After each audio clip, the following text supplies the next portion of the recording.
চট্টগ্রামে পুলিশের তালিকাভুক্ত সন্ত্রাসী আলী আকবর ওরফে ঢাকাই আকবর মারা গেছেন। রোববার সকালে চট্টগ্রাম মেডিকেল কলেজ হাসপাতালে তিনি মারা যান। চট্টগ্রাম মেডিকেল কলেজ হাসপাতাল পুলিশ বক্সের ইনচার্জ SI নুরুল্লাহ আশেক বলেন, আলী আকবর হাসপাতালের ICUতে চিকিৎসাধীন ছিল।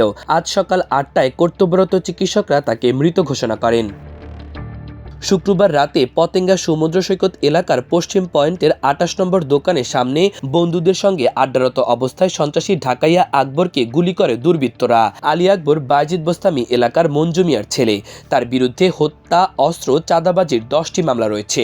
সন্ত্রাসী সাজ্জাদের প্রতিপক্ষ হিসেবে পরিচিত আকবর। কিছুদিন আগে গ্রেপ্তার হওয়া ছোট সাজ্জাদের প্রতিপক্ষ হিসেবে পরিচিত ছিল এই ঢাকাইয়া আকবর। একই ঘটনায় গুলিবিদ্ধ হন দর্শনার্থী জানাতুল বাকি এবং শিশু মহিম ইসলাম রাতুল। ঘটনাস্থলের অদূরে থাকা প্রত্যক্ষদর্শী এক ব্যবসায়ী জানিয়েছেন, ঢাকাইয়া আকবর একজন তরুণী এবং অন্য 4 জন ছেলেসহ মোট 6 থেকে 7 জন 28 নম্বর দোকানে বসেছিলেন। দোকানের এক ছেলে তারা কি অর্ডার করবেন জিজ্ঞাসা করে। কিছু বুঝে ওঠার আগে মোটরসাইকেলে করে 4 জন যুবক ঘটনাস্থলে উপস্থিত হয়। তাদের মধ্যে একজন আকবর নামে ওই যুবককে লক্ষ্য করে এলোপাতাড়ি গুলি চালাতে থাকে। এ সময় আকবর দৌড়ে পালানোর চেষ্টা করেন, তবু তিনি গুলিবিদ্ধ হন। এরপর মাটিতে লুটিয়ে পড়েন। ওই ব্যবসায়ী আরও বলেন, আকবরের সাথে থাকা 4 জন ছেলে ঘটনাস্থল থেকে দৌড়ে পালায়, আর যে তরুণী ছিলেন তিনি গুলিবর্ষণকারীদের সাথে ঘটনাস্থল ত্যাগ করেন। এদিকে গুলিবিদ্ধ আকবরের একটি ভিডিও সামাজিক যোগাযোগ মাধ্যমে ভাইরাল হয়েছে, যেখানে দেখা গেছে এক মহিলা কান্নাকাটি করছে আর তার ঠিক পাশেই গুলিবিদ্ধ অবস্থায় গড়াগড়ি করছে ঢাকাইয়া আকবর।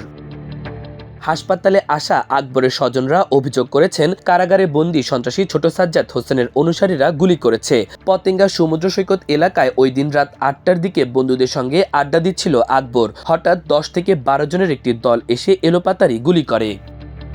কারাগারে আটক সন্ত্রাসী সাজ্জাদ হোসেনের অনুসারী ও তার স্ত্রী তামান্না শারমিনকে নিয়ে কটূক্তি করে নিজের ফেসবুক আইডিতে প্রায় ভিডিও দিতেন আকবর। পাশাপাশি সাজ্জাদের স্ত্রী তামান্নাও আকবরকে দেখে নেওয়ার হুমকি দিয়ে নানা ভিডিও দিতেন।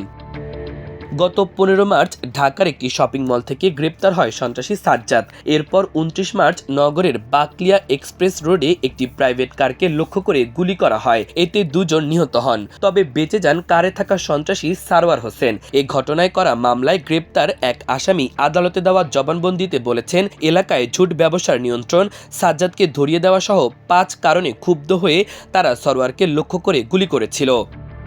পুলিশ সূত্র জানায়, সাজ্জাদ কারাগারে আটক থাকলেও তার অনুসারী বেশিরভাগ সন্ত্রাসী এখনও ধরা পড়েনি।